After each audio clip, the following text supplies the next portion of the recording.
The same principle of advantage applies with the two-handed sword. If you thrust from a neutral position, your opponent can easily set your weapon aside. If you thrust from advantage, you can force your opponent to take a defensive action.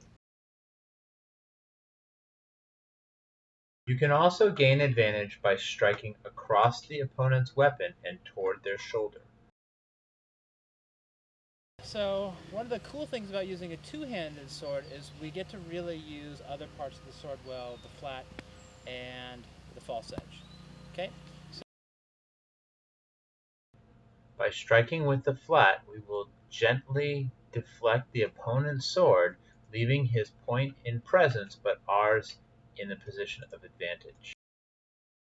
The problem with striking with the flat is that it does not resist the power of the opponent's edge.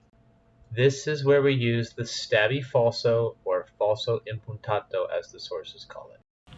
Okay, go ahead. So I come in with the flat, cutting at about a 60-degree angle to advantage. That is over his right shoulder, and that gets me advantage to guard.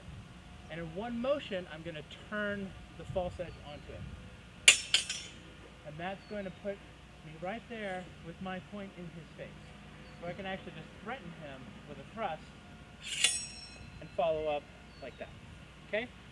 So that is the stabby falso on the inside. It's easier to learn it from there because this is a very natural turn of the wrist. Where it gets really interesting is on the outside. So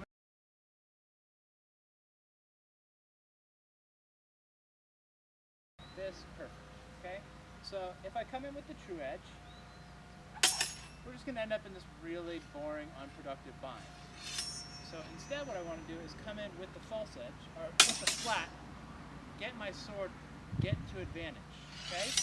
But as we demonstrated before, the flat doesn't hold advantage. And he can just turn his edge against it and turn my flat away. So instead, I want to touch with my flat and then roll the false edge. I'm going to do this from far away because this is very dangerous. Okay, so that his sword is right where I want it to be with my point in his face.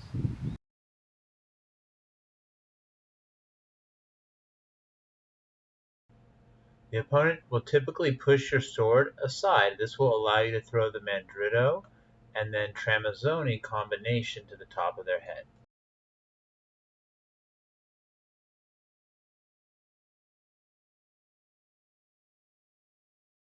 He's going to not want that to happen to him. So I'm going to go ahead and come in like that's what I'm going to do. And he's going to try to defend against that. And this leaves me in a perfect position to throw my mandrito just as Marotta wants us to do. And follow up with the tramazzoni.